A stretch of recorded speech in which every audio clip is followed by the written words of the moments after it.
Sir, বর্তমানে আমাদের দেশে টিবি রোগীদের সংখ্যাটা অনেক বেশি বৃদ্ধি পেয়েছে। এর পেছনে কোনো বিশেষ কোনো কারণ রয়েছে কিনা? এখন সব সমস্যার গোড়ায় তো আমি দেখি আমাদের জনসংখ্যা। আচ্ছা। আমাদের যেহেতু এত জনসংখ্যা, ঘনবসতি এলাকা থাকে, এইটাই একটা কারণ আপনার সংক্রামক এটা ছড়ানো। মনে করেন একটা রোগী টিবি হয়েছে, ও যদি বাসায় থাকে, ওর ফ্যামিলি মেম্বার যদি 2-1 জন থাকে, হয়তো ওরাই কন্টামিনেট হবে বা হবে না। কিন্তু একটা বাসায় যদি 10 জন কাদাকুদি থাকে, ওখানে 2 জনের তো টিবি হবেই, এবং এটা সাধারণত আপনার নিঃশ্বাস প্রশ্বাস দিয়ে যায়। এখন একটা রোগী যদি টিবি থাকে, অনেক সময় টিবিটা প্রকাশ পেতে অনেক সময় লাগে।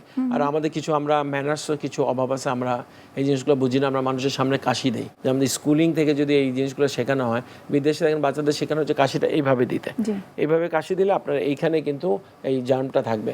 আমরা কাশি দিই এইভাবে, যদি আপনি হাত দেন, তাতে হবে আপনি হাতে লাগলো, এই হাত আপনি হাত মিলাবেন, আরেকজনকে ধরবেন, এটা একটা কন্টামিনেশন। সংক্রামক এইভাবে ছড়াচ্ছে। আর কিন্তু টিবি যে হয়ে গেলে এটা আপনি বুঝবেন কি করে? টিবি রোগের অনেক ধরনের সিমটম আছে। সাধারণত রোগীর খুসখুস করে কাশি দেয়, অনেক ধরনের কাশি দেয়, কাশি ভালো হচ্ছে না। অনেকে দেখা যায় যে ওজন কমে যাচ্ছে, অনেকে দেখা যায় সে বলবে শুধু রাতে রাতে আমার জ্বর হয়, আমি খেতে পারি না, আমার অ্যাপিটাইট নাই। এই ধরনের কিছু উপসর্গ, অনেক সময় দুর্বলতা কমপ্লেন করে। তো এই ধরনের যদি উপসর্গ নিয়ে আসে, আপনাদের চেক করতে হবে। এখন আমরা চেক কী করবো? আমরা একটা কমপ্লিট ব্লাড কাউন্ট করবো, ওখানে একটা ইনফ্লামেটরি মার্কার ইএসআর থাকে, সাধারণত ইএসআরটা বেড়ে যায়। আর ভাইটাল একটা ইনভেস্টিগেশন হচ্ছে এক্স-রে চেস্ট। একটা আপনি যদি বুকের একটা এক্স-রে করেন, সেখানে আপনার টিবি ফোকাস অনেক সময় থাকতে পারে। অনেক পেশেন্ট হয়তো দেখা যাবে যে তেমন কিছু পাচ্ছেন না, কিন্তু কাশি হচ্ছে, কন্টিনিউয়াসলি কাশি এবং কফ বের হচ্ছে। যে আমাদের সরকার একটা ইনিশিয়েটিভ নিয়েছে একটা জিন এক্সপার্ট করার, এবং এটা বিনা পয়সা হয়, ইভেন এক্সরেও বিনা পয়সা হয়। এটা সাধারণত ব্র্যাক সেন্টার, আইসিডিআরবি, কিছু কিছু সেন্টার আছে, এসব জায়গায় যদি আপনি যান, একটা বুকের এক্সরে এবং কফটা পরীক্ষা করা হয়, এবং এটা বিনা পয়সা হয়। এটা বিকজ টিবি কন্ট্রোলের একটা অংশ হিসাবে এটা করা হচ্ছে। এটা থেকে আপনি যেতে পারেন। এখন এই জিনিসগুলো যদি মানুষ জানে, তাহলে ওইখানে প্রত্যেকটা ব্র্যাক সেন্টার এগুলো করে, আইসিডিআরবি করে যদি টিবি ডিটেক্ট করে, তারা আমাদের কাছে পাঠিয়েছে, আমরা টিবি ট্রিটমেন্ট দিচ্ছি, এবং টিবির ট্রিটমেন্টটাও বিনা পয়সায়। আমরা যেমন ডিটেক্ট করে, আমরা যেমন লিখে দেবো 6 মাস ওষুধ সরকার এটা দেয়, ইটস ভেরি এক্সপেন্সিভ ট্রিটমেন্ট, এবং সাধারণত বাজারে খুব একটা পাওয়া যায় না, এবং 100% ট্রিটমেন্ট সরকার বহন করে। টিবিটা একটা কিউরেবল ডিজিজ, এটা ফরচুনেট এনাফ যে এটা ভালো হয়ে যাচ্ছে, ক্যান্সার না। আপনার যদি টিবি হচ্ছে, টিবি আমরা যে 6 মাস ঠিকমতো ওষুধ খাওয়াতে পারি, সেটা ভালো হয়ে যাবে। যার টিবি তাকে একটু ওষুধ দিয়ে তাকে কিছু প্রিকশন দিয়ে নিতে হবে, যে ফর দ্য ফার্স্ট মান্থ তাকে একটু সেপারেট থাকতে হবে, হাজব্যান্ড ওয়াইফ একসাথে থাকবে না, ছোট বাচ্চাকে কোলে নেবে না, কিছু লোকের সামনে, কিছু বাইরে গেলে কিছু শিষ্টাচার, আপনি যেটা বলেন কাশি কুশি দিলে একটু মানে ঠিক মতো দিয়ে দিতে হবে, বা মাস্ক ইউজ করতে হবে। এইগুলো করলে কিছুটা আমরা প্রিভেন্ট করতে পারি। স্যার, আমরা এই সংক্রামক ব্যাধিগুলো নিয়ে আমরা আরও বিস্তারিত জানার চেষ্টা করব। এই পর্যায়ে আমরা দেখে নিচ্ছি আমাদের স্বাস্থ্য প্রতিদিনের নিয়মিত আয়োজন, কি খাবেন, কেন খাবেন, এই সেগমেন্টটি। দর্শক, আপনারা দেখছেন স্বাস্থ্য প্রতিদিন। এই পর্যায়ে আমরা দেখে নিচ্ছি বিভিন্ন খাদ্যের পুষ্টি গুণাগুণ নিয়ে আমাদের পুষ্টিবিদের পরামর্শ। অনেক বাবা মায়ের রয়েছেন যারা কিন্তু সন্তানের উচ্চতা বৃদ্ধি নিয়ে খুব টেনশনে থাকেন। আসলে উচ্চতাটা ডিপেন্ড করে অনেকটা বংশগত বিষয়ের উপর, বাবা মায়ের হাইটের উপর বা পূর্বপুরুষদের হাইটের উপর ডিপেন্ড করে। এর পাশাপাশি কিন্তু উচ্চতা আরও একটা বিষয়ের উপর ডিপেন্ড করে, সেটা হলো পুষ্টি বা নিউট্রিশন। আপনার যদি বাচ্চার নিউট্রিয়েন্ট ডেফিসিয়েন্সি থেকে থাকে, তখন কিন্তু বাচ্চার দেখা যাবে যে এই পুষ্টির অভাবের কারণে কিন্তু আপনার বাচ্চার উচ্চতা বা ওজন ঠিক মতো বাড়বে না। তাই বাচ্চার উচ্চতা যাতে সঠিকভাবে বাড়ে, এই কারণে কিন্তু আপনার বাচ্চার খাবারে অবশ্যই পুষ্টিকর খাবার রাখতে হবে।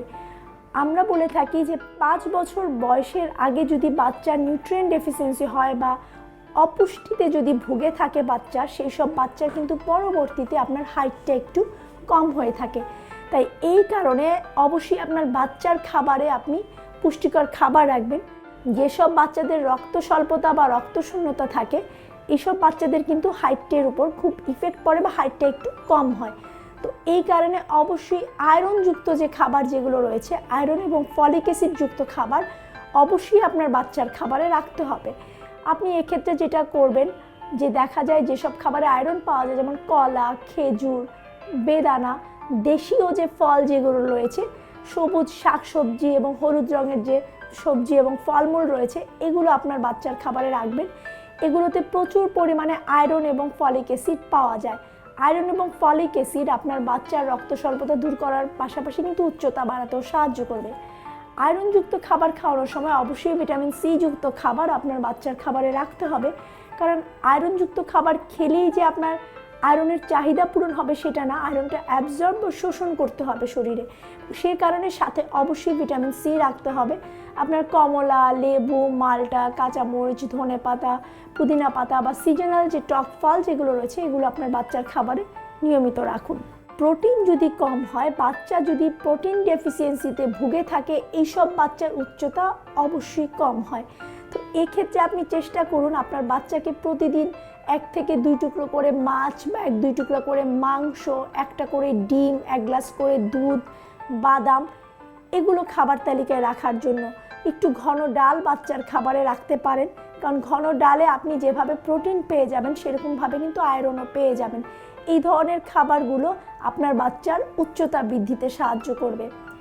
এরপরে বাদামে কিন্তু প্রচুর পরিমাণে ম্যাগনেসিয়াম, ক্যালসিয়াম পাওয়া যায় এবং পাশাপাশি প্রোটিনও আছে, যেটা কিন্তু আপনার বাচ্চার উচ্চতা বাড়াতে সাহায্য করবে।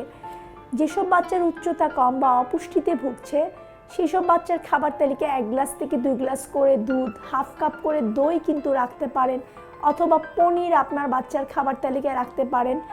এগুলো কিন্তু আপনার বাচ্চার উচ্চতা বাড়াতে এবং হাড় মজবুত করতে সাহায্য করবে। হাড়ের গঠন যদি মজবুত না হয় তখনও কিন্তু বাচ্চার উচ্চতা ওইভাবে যে বাড়বে না। ভিটামিন ডি যুক্ত খাবার বাচ্চাকে অবশ্যই আপনার সামুদ্রিক মাছ, তৈলাক্ত মাছ, ডিমের কুসুম, চিয়া সিড এগুলো কিন্তু বাচ্চার খাবারে রাখার চেষ্টা করুন। পাশাপাশি আপনার বাচ্চাকে সূর্যের আলোয় রাখার চেষ্টা করুন। প্রতিদিন সকাল 10টা থেকে দুপুর 3টা পর্যন্ত 20 থেকে 30 মিনিট সূর্যের আলো গায়ে লাগান। তাহলে কিন্তু আপনার বাচ্চার শরীরে পর্যাপ্ত পরিমাণে ভিটামিন ডি তৈরি হবে, যেটা আপনার বাচ্চার উচ্চতা বাড়াতে সাহায্য করবে। এখন তো আপনারা শুনলেন যে কোন কোন খাবারগুলো আপনার বাচ্চার উচ্চতা বাড়াতে সাহায্য করবে। এইসব খাবার খাওয়ার পাশাপাশি অবশ্যই আপনার বাচ্চাকে নিয়মিত খেলাধুলা করাবেন, কারণ খেলাধুলা কিন্তু বাচ্চার অ্যাক্টিভিটি লেভেল যখন বাড়বে সেটা কিন্তু বাচ্চার হাইট বাড়াতে সাহায্য করবে। আপনার কাছে এখন একটু জানতে চাইবো, এই যে এত ধরনের সমসাময়িক যে স্বাস্থ্য সমস্যাগুলো রয়েছে সেগুলোকে মোকাবেলা করার জন্য ব্যক্তি, পরিবার বা কমিউনিটির ভূমিকাটা আসলে কতটুকু? যে কোনো রোগ একটা নিজের ব্যক্তিগত প্রোটেকশন, আর একটা হচ্ছে আপনার পারিপার্শ্বিকতা বা এনভায়রনমেন্টাল। তো পারিপার্শ্বিকতা বা এনভায়রনমেন্টাল ওটার প্রতি আমাদের কন্ট্রোল কম, আমরা নিজেকে সচেতন হতে পারি। একটা ওই যে বললাম যে বাসায় যদি কারো অসুখ বিসুখ হয় তাকে একটু আইসোলেট করা, সেটা যেই রোগী হোক। আপনি আনটিল ডাক্তার না বলা পর্যন্ত, তাইলে হবে কি আরেকজন কন্টামিনেট হবে না। কারণ ওই যে বললাম আমাদের এখানে পপুলেশন অনেক ডেন্স পপুলেটেড, আমরা এক বাসায় অনেকে থাকি। বাচ্চারা যে একটা কাশি দিচ্ছে, ওকে নেগলেক্ট করেন না, বাচ্চাটাকে একটু আলাদা রাখেন। হ্যাঁ, বাচ্চার কাশিটা যে আপনাকে যাবে না তা না, বাচ্চা দিয়ে কিন্তু মা কন্টামিনেট হইতে পারে, শুধু যে মা করবে তা না। তো যে বাচ্চাটা কাশতেছে বা বড় কাশতেছে তাকে একটু আলাদা রাখেন, যার জ্বর হয়েছে তাকে একটু আলাদা রাখেন। এইভাবে আমরা একটু নিজেকে সচেতন হতে হবে যে আমরা এইসব জ্বর হলে আর এগুলো বাসায় পুষে থাকেন না। অনেক সময় আমরা টিবি ডায়াগনোসিস করি এমন সময় যখন লাংসটা একবারে ক্ষত হয়ে যায়, কারণ সে এটা পুষতেছে অনেকক্ষণ ধরে। হ্যাঁ, সিগারেটও খাচ্ছে এবং এই রোগটাও পুষতেছে। কিন্তু আরেকটা হচ্ছে আমাদের মানুষের অনেক সিগারেট খাবার টেন্ডেন্সি অনেক বেশি। এটা তো বলে আমরা সবসময় বলি, এখন এটা আপনাদেরও জানতে হবে। আমি আপনার মাধ্যমে আজকে জনগণকে বলতে চাই, আজ পর্যন্ত পৃথিবীতে কোনো একটা ভালো মানে গুণ বাইর হয় না সিগারেটের, সবই খারাপ গুণ। সিগারেট খেয়ে মানে কোনো রোগ ভালো হয় বা কোনো আপনার উপকার হয় কিছু নেই, তো সবগুলোই খারাপ হয়। তো এমন একটা জিনিস আপনি পয়সা নষ্ট করে কেন খাবেন, আপনার স্বাস্থ্যটাকে কেন নষ্ট করবেন? তো এইটা আপনাকে খেয়াল রাখতে হবে। আরেকটা যে সচেতন, অনেক রোগী দেখা যায় অনেকে বলে যে আমার ওজন কমে যাচ্ছে। এই ধরনের যদি সিমটমে আপনাকে একটু সচেতন হতে হবে, কেন ওজন কমছে, আরেকজনের তো ওজন কমছে না, আমি তো ঠিকই খাচ্ছি। মানে সব রোগী আমাদের কাছে বলে খাওয়া দাওয়া আমার ঠিক আছে কিন্তু আমার ওজন কমছে, you should go to the doctor. তখন আপনাকে পরীক্ষা করতে হবে যে আপনি কোনো সংক্রামক রোগে ভুগছেন কিনা, আপনার ডায়াবেটিস হয়েছে কিনা ডিটেক্ট করতে হবে। এগুলো ট্রিটমেন্ট আছে, আপনাকে ট্রিটমেন্ট আপনি নিলে আপনি সুস্থ হয়ে যাবেন। এই জিনিসগুলো যদি আপনি সচেতন থাকেন তাহলে আপনি ভালো থাকবেন। অর্থাৎ যে কোনো শারীরিক অসুস্থতাকে আসলে অবহেলা না করে গুরুত্ব দেওয়া উচিত। এটাই বড়। আমার অনুষ্ঠান একেবারে শেষ পর্যায়ে, অসংখ্য ধন্যবাদ এত ব্যস্ততার মাঝেও আপনি আমাদেরকে সময় দিয়েছেন। আপনাকে ধন্যবাদ।